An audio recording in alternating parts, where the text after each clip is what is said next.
Hello दोस्तों, आपका स्वागत है अपने YouTube channel science by JP sir में। ठीक है, और आप जो भी वीडियो डाल रहा हूँ उसके पीछे थोड़ा सा ध्यान लगा के पढ़ना। और कल अपन टॉपिक की बात कर रहे थे, कौन से की? अधिगम की। कौन से टॉपिक की बात कर रहे थे? अधिगम की बात कर रहे थे। और अधिगम में अपन ने क्या पढ़ा था कि अधिगम क्या होता है और अधिगम का अर्थ क्या होता है ना। तो अपन ने कल बात करते करते एक ही चीज देखी थी कि अधिगम का मतलब क्या होता है कि सर सीखना क्या होता है? अधिगम होता है। सीखना क्या होता है? अधिगम होता है। फिर अपन ने बात की थी कि सर अकेला सीखना अधिगम होता है, ऐसे क्वेश्चन आता नहीं है। तो कैसे आता है कि सर एनसीईआरटी के अनुसार अधिगम क्या होता है? तो एनसीईआरटी के अनुसार मैंने बताया था अधिगम क्या होता है कि जो व्यवहार में अपेक्षाकृत स्थायी परिवर्तन आते हैं। क्या होते हैं? व्यवहार में अपेक्षाकृत स्थायी परिवर्तन आते हैं, वो क्या होते हैं? अधिगम होते हैं। इस बात का विशेष तौर से ध्यान रखना कि व्यवहार में अपेक्षाकृत स्थायी परिवर्तन क्या होते हैं? अधिगम होता है। ठीक है, इसके बाद में अपन ने बात की थी अधिगम की परिभाषाओं की। किसकी बात की थी? अधिगम की परिभाषाओं की। अलग अलग वैज्ञानिकों के अनुसार अपन ने परिभाषाएं पढ़ी थी। इसके बाद में फिर अपन बात कर रहे थे कि अधिगम की परिभाषाओं में मैं आपको लिखवा रहा था एक परिभाषा जो मेन इंपॉर्टेंट चीज होती है, उसको ध्यान से पढ़ना आपको। उसमें क्या था कि अगर हमारे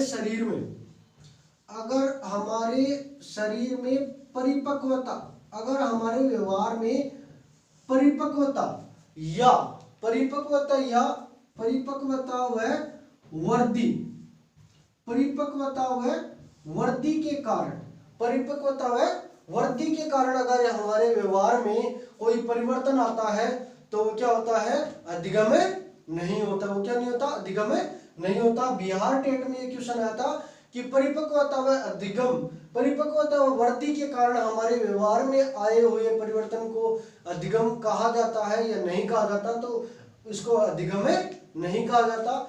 एक आता है दोस्तों, अगर मैं आगे की बात करूं 3 नंबर या 4 नंबर जो भी है, एक आता है कि मादक पदार्थों के सेवन करने से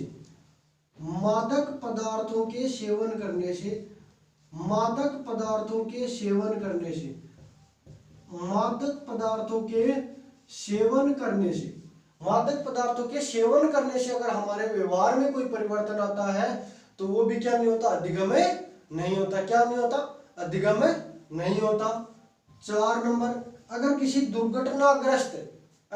दुर्घटनाग्रस्त व्यक्ति कोई व्यवहार में परिवर्तन आता है तो वो भी अधिगम नहीं होता। तो इन चीजों का ध्यान रखना। परिपक्वता व वृद्धि के कारण आने वाले व्यवहार में परिवर्तन को अधिगम नहीं कहा जाता। मादक पदार्थों के सेवन करने से व्यवहार में आने वाला परिवर्तन अधिगम नहीं कहलाता। इस बात को विशेष तौर से ध्यान रखना है। आगे मैं बात करूंगा दोस्तों, कल अपन ने अधिगम की विशेषताओं की बात कर चुके थे। आगे मैं बात करूंगा आज कि सर अधिगम की जो सीखने की अवस्थाएं या सीखने के जो प्रकार होते हैं उनकी बात करेंगे। तो आज अपना टॉपिक हेडिंग रहेगी अपनी, क्या मेन जो अपनी हेडिंग रहेगी वो रहेगी सीखने के प्रकार। क्या रहेगी? सीखने के प्रकार। यहां से क्वेश्चन आता है दोस्तों, सीखने के प्रकार। अब देखो सीखने के प्रकार से क्या मतलब है? सीखने के प्रकार से मतलब क्या है? सीखने के प्रकार का होते कितने हैं? तो सीखने के दोस्तों कितने प्रकार माने जाते हैं? मुख्य रूप से 3 प्रकार माने जाते हैं। सीखने के कितने प्रकार होते हैं? 3 प्रकार होते हैं। कितने प्रकार होते हैं? 3 प्रकार होते हैं। सीखने के कुल कितने?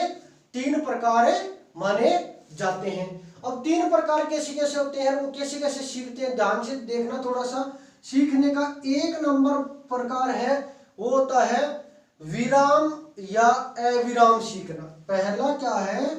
विराम, देखना थोड़ा सा ध्यान लगा के। विराम या अविराम सीखना। क्या? विराम या अविराम सीखना। पहला प्रकार कौन सा हो गया दोस्तों? विराम या अविराम सीखना। अब दूसरा प्रकार आता है, वो कौन सा आता है?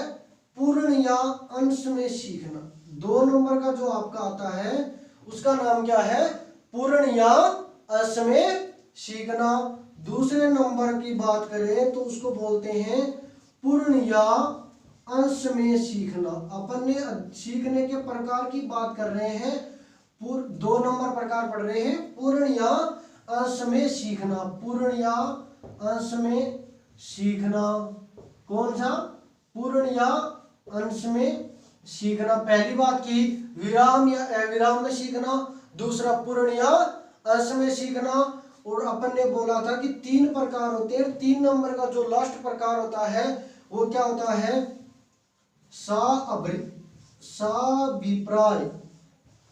साभिप्राय या प्रासंगिक सीखना। साभिप्राय या प्रासंगिक सीखना, कौन सा? साभिप्राय या प्रासंगिक सीखना। प्रासंगिक सीखना। अब देखिए दोस्तों, अपन ने बात की सीखने के प्रकार की, और सीखने के प्रकार में अपन ने पहला बात की विराम या अविराम में सीखना। अब विराम या अविराम में सीखना, इसका मतलब क्या होता है? देखना, साइकोलॉजी एक ऐसा सब्जेक्ट है जिसकी टर्म पे ध्यान देना है। जो क्वेश्चन होते हैं ना, हमेशा रट्टा मारने से नहीं होते, किससे होते हैं? लाइन में टर्म से होते हैं। ध्यान रखना, विराम या अविराम में सीखने का मतलब क्या होता है? समझ रहे हो? विराम या अविराम में, विराम का मतलब होता है धीरे धीरे सीखना। विराम का मतलब क्या होता है? आराम से सीखना। और अविराम का मतलब होता है सर बिना आराम के सीखना। तो यहां से क्या आता है? विराम से सीखने का मतलब है कि जब मान लो कोई छात्र पढ़ रहा है ना, और पढ़ते पढ़ते बीच में रुक जाता है, फिर दोबारा पढ़ना शुरू कर देता है, फिर रुक जाता है, फिर पढ़ना शुरू कर देता है। यानी कोई लंबा पाठ हो, कोई लंबा चैप्टर हो, उसको छात्र रुक रुक के याद करता है, तो वो क्या होता है? विराम में सीखना। और जब कोई छात्र बिना रुके, जब कोई छात्र बिना रुके किसी चैप्टर को पूरा का पूरा एक साथ याद कर लेता है, तो उसको क्या कहते हैं? अविराम सीखना, यानी बिना रुके हुए सीखना। तो पहली अपन ने बात की विराम या अविराम में सीखना। और इसमें बात करें दोस्तों कि सर इसमें अच्छा कौन सा होता है? विराम में सीखना अच्छा होता है या अविराम में सीखना अच्छा होता है? तो देखिए दोस्तों, अगर चैप्टर लंबा हो और अपने पास टाइम हो, क्या हो? चैप्टर लंबा हो और अपने पास टाइम हो, तो उसको तो अपन अच्छा कौन सा रहता है? विराम में सीखना अच्छा रहता है। और टाइम कम हो तो किस में रहता है? अविराम में सीखना अच्छा रहता है। इसका मतलब क्या हुआ कि मनोवैज्ञानिक दृष्टिकोण से दोनों ही प्रकार से सीखना अच्छा माना जाता है। और डिपेंड करता है सिचुएशन पे कि अपने पास टाइम कितना है और कोर्स कितना है। कोर्स ज्यादा है, लंबा है और टाइम भी है, तो कैसे सीखेंगे? विराम में सीखेंगे। और कोर्स ज्यादा है, टाइम कम है, तो किस में सीखेंगे? अविराम में सीखेंगे। तो सीखने के 1 नंबर प्रकार अपना हो गया विराम या अविराम में सीखना। दूसरा होता है दोस्तों पूर्ण या अंश में सीखना। क्या करना? पूर्ण या अंश में सीखना। पूर्ण या अंश में सीखने का मतलब क्या होता है? पूर्ण या अंश में सीखने का मतलब क्या होता है कि सर पूर्ण का मतलब होता है कोई चैप्टर को एक साथ पूरा ही सीख लेना। पूर्ण का मतलब क्या होता है? एक चैप्टर को पूरा एक साथ सीख लेना। और अंश का मतलब होता है उसके छोटे छोटे टुकड़े सीखना, उसके छोटे छोटे टुकड़े सीखना। देखो, पूर्ण का मतलब होता है कि सर एक साथ सीख लेना पूरा का पूरा, यानी विश्लेषण के द्वारा न सीख करके संश्लेषण के द्वारा सीखना। और अंश में क्या होता है? एक एक टुकड़े के द्वारा। थॉर्नडाइक महोदय ने हमेशा कहा है कि थॉर्नडाइक महोदय ने इसका समर्थन किया है कि कोई भी ज्ञान किस में सीखना चाहिए? अंश में सीखना चाहिए। और पूर्ण में सीखने का समर्थन किसने किया है? गेस्टाल्ट वादियों ने पूर्ण में सीखने का समर्थन किया है ना। जो अवयववादी सिद्धांत है वो पूर्ण सीखने पर बल देता है। और थॉर्नडाइक का प्रयास व त्रुटि का जो सिद्धांत है वो अंश में सीखने पर बल देता है। दूसरी बात क्या है? साभिप्राय या प्रासंगिक सीखना। साभिप्राय या प्रासंगिक सीखना। साभिप्राय या प्रासंगिक सीखने से मतलब क्या होता है कि साभिप्राय, साभिप्राय यानी यहां से समझना थोड़ा सा कि साभिप्राय सीखने का मतलब होता है कि बिना किसी अभिप्राय के, सॉरी किसी अभिप्राय से, मतलब किसी उद्देश्य को लेकर के सीखना। किसी उद्देश्य को लेकर के सीखना क्या होता है? साभिप्राय सीखना होता है। और प्रासंगिक सीखना, प्रासंगिक यानी बिना किसी उद्देश्य के, अपने आप। कई बार देखो इसका मतलब क्या होता है, अपन उद्देश्य से मान लो अपन किसी रीट की तैयारी कर रहे हैं, तो ये अपना क्या है, उद्देश्य है। तो इसको अपन क्या पढ़ेंगे, अभिप्राय सहित पढ़ेंगे, अपन अर्थ को समझ करके कोई चीज पढ़ेंगे। तो ये क्या हो गया, सा अभिप्राय सीखना हो गया। इसके बाद में अपन बात करें प्रासंगिक सीखना क्या होता है। प्रासंगिक सीखने की बात करें दोस्तों, तो कई बार अपन क्या रहते हैं, बस में बैठे रहते हैं और अपन किसी चीज को सीखना नहीं चाहते, फिर भी क्या होते हैं, अपने दिमाग में वो आ जाती है, फिर अपने व्यवहार में अपन डाल लेते हैं, तो उसको क्या बोलते हैं, प्रासंगिक सीखना। तो सीखने के प्रकार की बात की तो सीखने के प्रकार में पहला होता है विराम या अविराम में सीखना, पूर्ण या अंश में सीखना, साभिप्राय व प्रासंगिक सीखना। इतना आप स्क्रीनशॉट लेना चाहो तो ले लो, इसके बाद में अपन आगे पढ़ते हैं, ठीक है। इसके बाद अपन आगे बात करते हैं कि सर सीखने के प्रकार की अपन ने बात की, इसके बाद में अपन बात करेंगे कि सीखने की अवस्थाएं, क्या, सीखने की अवस्थाएं। और अगला अपना टॉपिक रहेगा सीखने की अवस्थाएं, सीखने की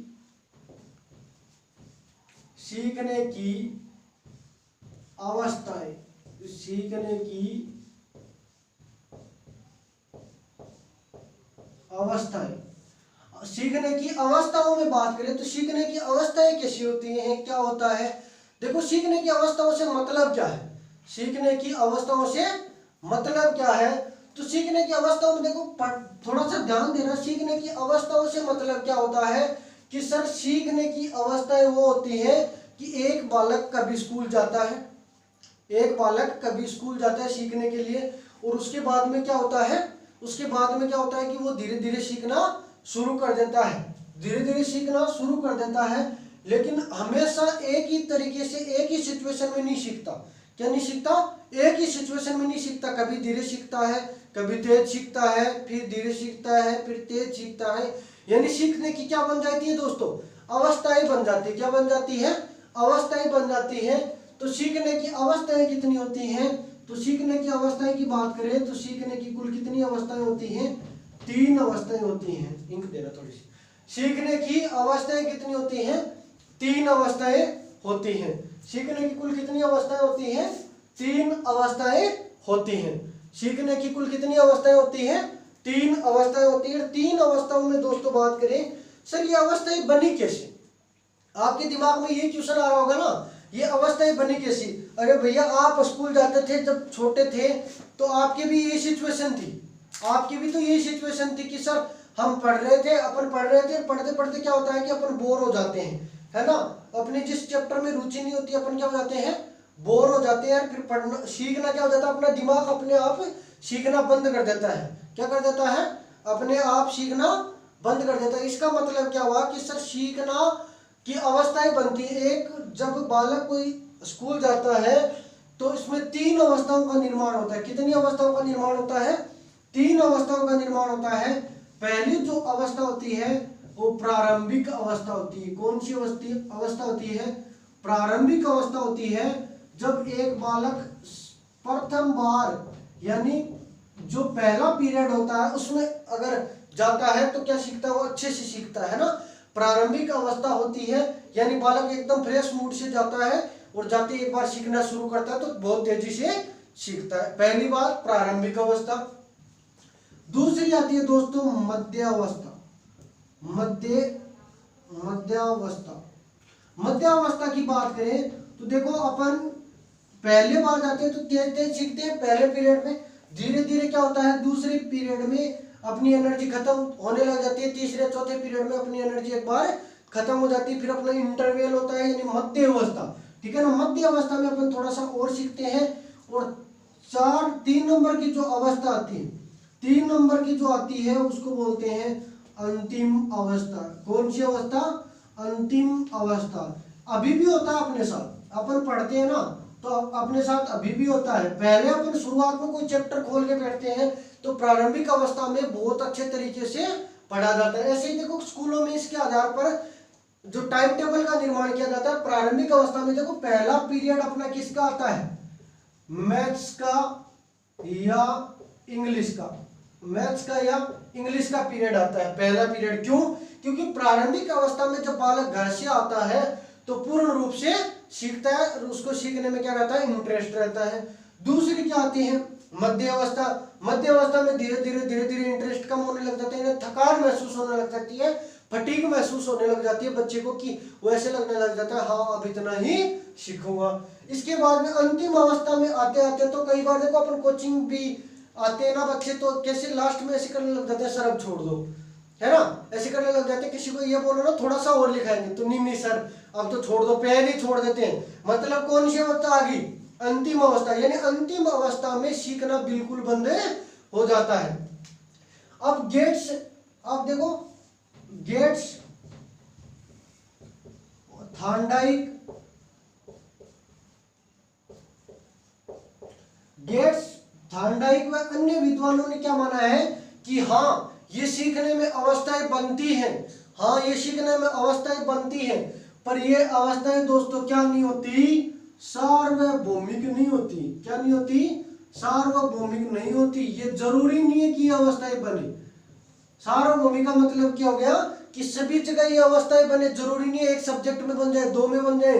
कोई कोई सब्जेक्ट तो ऐसा रहता है जिसमें कोई मतलब बच्चा इतना इंटरेस्ट रहता है कि अवस्थाएं बनती नहीं है, वो लगातार सीखता है। यानी सीखने की जो अवस्थाएं हैं वो सार्वभौमिक नहीं होती। जरूरी नहीं है कि वो अवस्थाएं बने या नहीं बने, तुम बने तो बने नहीं तो नहीं बने, यानी सार्वभौमिक नहीं है। तो अपन ने बात की सीखने की अवस्थाएं कितनी होती हैं, तीन होती हैं, प्रारंभिक अवस्था, मध्य अवस्था और अंतिम अवस्था। अंतिम अवस्था में आते आते क्या होता है, एकदम सीखना बंद कर देता है।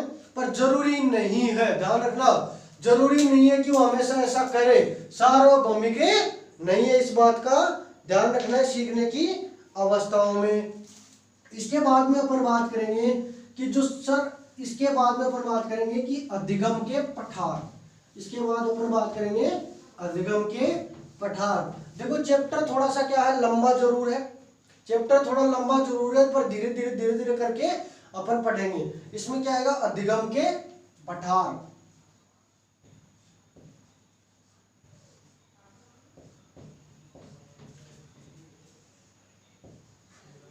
अधिगम के पठार, अधिगम के पठार की बात करें तो अधिगम के पठारों का निर्माण कैसे होता है, अधिगम के पठारों का निर्माण कैसे होता है, अधिगम के पठार होते क्या है, अधिगम के पठार क्या होते हैं। देखो अपन क्या गए, स्कूल में गए, है ना, और धीरे धीरे क्या होता है, पहले पीरियड में अपन ने सीखा, ठीक है, बीच में क्या हो जाता है, कई बार किसी कारण से अपन सीखना बंद कर देते हैं।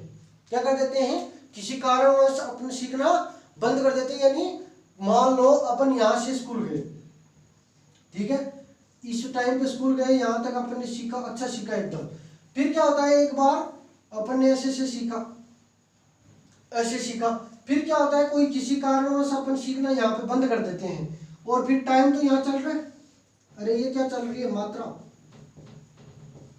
ये मात्रा चल रही है मान लो, है ना, अपन सीख रहे हैं, फिर क्या हो जाता है, ये हो गया मतलब समय, अपन सीख रहे हैं, और धीरे धीरे अपन सीखना क्या कर देते हैं, कुछ समय के लिए अपना सीखना रुक जाता है, और रुकने के बाद में फिर अपन रुकते हैं तो नीचे आएगा, नीचे कई बार अपन सीखना बिल्कुल बंद कर देते हैं, न तो सीखते हैं न भूलते हैं, और फिर अपन दोबारा सीखने का शुरू कर देते हैं। यानी ये जो सीधी लाइन बनी ना, ये क्या होता है, सीखने का पठार होता है। देखो अपना ग्राफ चल रहा था और बीच में ग्राफ एकदम से रुक गया, यानी एकदम सरल रेखा बन गई, यानी इसके समांतर रेखा बन गई, तो उसको क्या बोलेंगे, क्या बोलेंगे, अधिगम के पठार का निर्माण होगा। पठार का मतलब होता है समतल जगह, और समतल जगह ऐसे बनती है कि सीखने में समतल जगह कैसे बनती है कि बच्चा सीख रहा है और सीखते सीखते सीखते सीखते एकदम क्या हो जाता है, सीखना बंद कर देता है, बंद करके आराम से फिर ये थोड़े टाइम तक नहीं सीखता, तो ये क्या बन जाता है, अधिगम का पठार बन जाता है। और अधिगम के पठार की बात करें दोस्तों,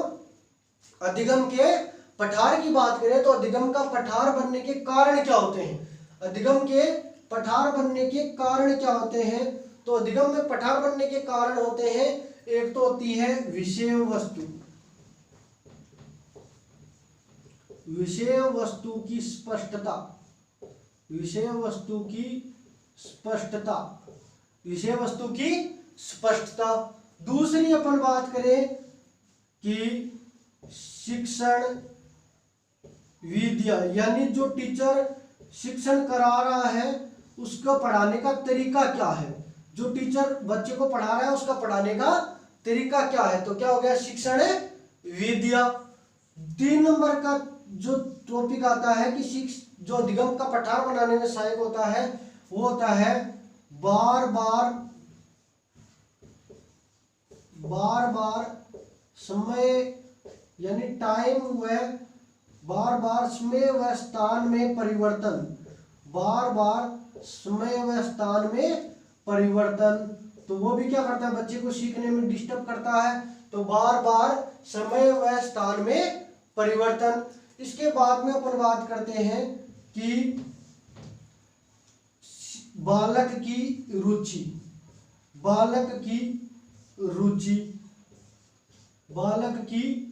रुचि भी डिपेंड करती है, बालक की इंटरेस्ट पे डिपेंड करता है कि वो कितना सीख रहा है, कैसे सीख रहा है। मैंने बताया ना, अवस्थाएं नहीं बनती, अवस्थाएं नहीं बनती। अगर बालक की किसी सब्जेक्ट में रुचि है तो अवस्थाओं का निर्माण नहीं होता है ना। इसके बाद में अपन बात करते हैं कि विषय वस्तु की स्पष्टता या प्रकृति की बात कर ली तो सीखने की जो अधिगम के पठार हैं उनके बनने के कारण क्या क्या है, ठीक है। बालक के सीखने की इच्छा है ना, बालक की सीखने की इच्छा या रुचि। इसके बाद में 5 नंबर अपन बात करें तो विद्यालय का वातावरण, विद्यालय का वातावरण। अपन 4 नंबर, अगर 5 नंबर बात करें तो विद्यालय का वातावरण भी अधिगम के पठार निर्माण में सहायक होता है। 6 नंबर में अपन बात करें कि शिक्षक का व्यवहार, शिक्षक का व्यवहार, शिक्षक के व्यवहार से क्या मतलब है, शिक्षक के व्यवहार से क्या मतलब है। शिक्षक के व्यवहार से मतलब देखो, कई बार अपन जब मैथ्स पढ़ते थे, मैथ्स इतना हार्ड सब्जेक्ट है नहीं, पर ना टीचरों ने बना दिया, हवा बना दी इसकी। अपन जब पढ़ रहे थे ना, जब छोटे छोटे थे तो अब अपन स्कूल में पढ़ने जाते थे, कई बार ऐसे टीचर मिलते थे कि अपन को क्या बोलते थे, बेटा मैथ्स है तेरे बस की बात नहीं है ना। तो अपना मूड ऑफ वही हो जाता था कि अपने बस की बात है नहीं, ये मैथ्स बहुत बड़ी बला है। इसका मतलब अपने क्या हो गया, शिक्षक का व्यवहार। एक शिक्षक अपन को मान लो कोई अपन कह गए या नार वाले लिख के लेकर के गए और जाते ही थोड़ी सी गलती होती चाटे दे देगा है ना कि ये सही कर, तो अपन क्या करेंगे, अपने दिमाग में ये आएगा दोबारा सही हो चाहे गलत हो उस मास्टर के पास तो नहीं जाना। तो सीखने में क्या आएगी, रुकावट आएगी, यानी शिक्षक का व्यवहार भी डिपेंड करता है। और 7 नंबर में अपन बात करें तो सामाजिक वातावरण, सामाजिक वातावरण भी सीखने पर क्या डालते हैं, प्रभाव डालते हैं, यानी पठार के निर्माण में क्या होते हैं, सहायक होते हैं। तो अपन ने अधिगम के पठार निर्माण में सहायक, अधिगम के पठारों के निर्माण में जो सहायक बिंदु होते हैं उनकी अपन ने बात की कि विषय वस्तु की प्रकृति या स्पष्टता, शिक्षण विद्या। इसके बाद में बार समय व स्थान में परिवर्तन। इसका मतलब क्या होता है, बार समय व स्थान में परिवर्तन का मतलब क्या होता है कि कई बार क्या होता है, स्कूल का टाइम बार चेंज होता है तो इससे बच्चा क्या होता है, परेशान हो जाता है। और बार जगह बदलाई जाती है, जगह चेंज कर दी जाती है तो भी क्या होता है, बच्चा डिस्टर्ब होता है। तो बार समय व स्थान में परिवर्तन भी क्या करता है, अधिगम यानी सीखने के पठार निर्माण में सहायक होता है। और बालक की रुचि या इच्छा, बालक की कोई सब्जेक्ट सीखने में रुचि या इच्छा।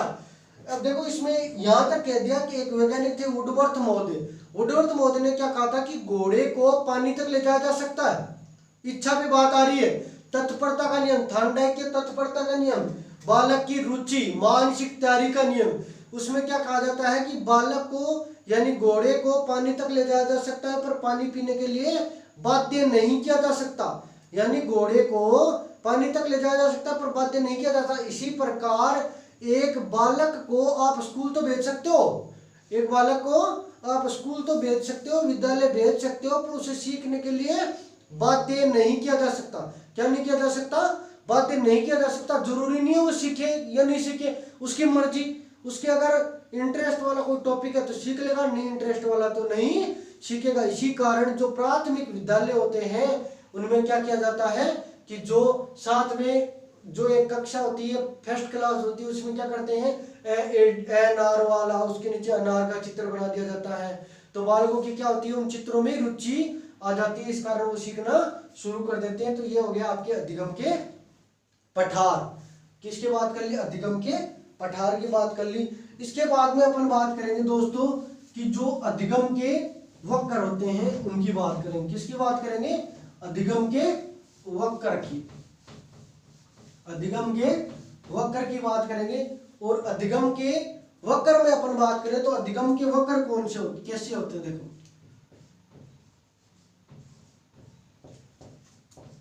अधिगम के वक्र, अधिगम के वक्र यानी circle of learning, circle of learning, अधिगम के वक्र। अधिगम के वक्र की बात करें तो अधिगम के वक्र क्या होते हैं, समझना थोड़ा सा, अधिगम के वक्र कैसे बनते हैं, इसका थोड़ा सा ध्यान देना कि अधिगम का वक्र हकीकत में होता क्या है, इसको समझने की कोशिश करना। डायरेक्ट ऐसे अपन लिख दिया अधिगम के वक्र 4 प्रकार बता दिए मैंने, फिर वो हो गया, ऐसे नहीं करना, अपन को थोड़ा सा समझना है। अधिगम के वक्र क्या होते हैं, मान लो कि एक बच्चा फर्स्ट से लेकर के 10th तक पढ़ा, कहां तक पढ़ा, फर्स्ट से लेकर के 10th तक पढ़ा। अब जरूरी नहीं है कि उस बच्चे के हमेशा जो पढ़ने की स्थिति है या एक बच्चे की रह सकती है, पर सभी बच्चों में पढ़ने की स्थिति समान नहीं होती है, परसेंटेज हमेशा समान नहीं आते। यानी फर्स्ट मान लो 3rd क्लास में उसके 50 बने, तो सेकंड क्लास में उसके 50 बने, 3rd में उसके कितने बन गए, 60 बन गए, और 4th में इसके कितने बन गए, 70 बन गए, और 6th में इसके कितने बन गए, 80 बन गए, और ऐसे 9th में उसके 90, और 10th में उसके 99 बन गए। ये तो एक लड़के की बात कर रहा हूं, किसकी बात कर रहा हूं, एक लड़के की। पर जरूरी थोड़ी है सभी में ये होता है, जरूरी थोड़ी है सभी में ये हो रहा है। अब मान लो दूसरा, ये फर्स्ट वाले को गया, ये सेकंड वाले की बात करूं तो सेकंड वाले के पहले में 50 बने, दूसरे में इसके जरूरी थोड़ी है 40 ही बने, तीसरे में इसके 36 पूरे 36 बने, और चौथे में जरूरी थोड़ी है अगली क्लास में पास होगा, बाई ग्रेस पास भी हो गया। जरूरी थोड़ी है कि हमेशा ये समान ही सीखता रहा, पहले सीखा फिर धीरे धीरे इसने तो सीखना ही बंद कर दिया, यानी ये सेकंड की होगी। और 3rd बच्चे की अगर बात करूं तो मान लो किसी बच्चे के शुरुआत में कितने थे, 50% थे फर्स्ट, फिर उसके कितने बने, 60 बने, फिर उसके 70 बने, बढ़ रहे हैं धीरे धीरे, फिर क्या करेगा वो एकदम से 40 में आ जाएगा, 40 में आ जाएगा, फिर उसके 30, और 12th में क्या होता है भैया जी, आते आते फेल ही हो जाते हैं, है ना, फेल हो जाते हैं। तो सभी बच्चों में ये सीखने का सिचुएशन क्या सही नहीं रहती, सेम नहीं रहती, यानी सभी बच्चों की डिग्रियां क्या होती है, अलग अलग होती है। सबके सीखने के जो तरीका होता है, जो सीखने के जो व्यवहार को सीखने का तरीका होता है वो अलग अलग होता है। परसेंटेज और जो अपने सर्टिफिकेट आते हैं वो समान नहीं होते हैं, हमेशा एक तरह से नहीं सीखता, कोई जल्दी भी सीखता है, कोई ऐसे बढ़ते क्रम में सीखता है, कोई पहले बढ़ रहा है फिर घट रहा है, और कोई क्या कर रहा है, पहले बढ़ा फिर घटा। और कई बार क्या होता है, अपन पहले धीरे धीरे घटते हैं फिर बढ़ना शुरू हो जाता है, कई बार बढ़ जाते हैं, कई बार घट जाते हैं, कई बार बढ़ जाते हैं, कई बार सीख जाते हैं। तो इस प्रकार 4 का निर्माण होता है, 4 वक्र का निर्माण होता है। और वो 4 वक्र कैसे कैसे बनते हैं देखना। पहला वक्र होता है आपका, पहला जो सीखने का वक्र होता है वो कौन सा होता है आपका, पहला वक्र होता है सकारात्मक वक्र, सकारात्मक या धनात्मक या नतोदर वक्र।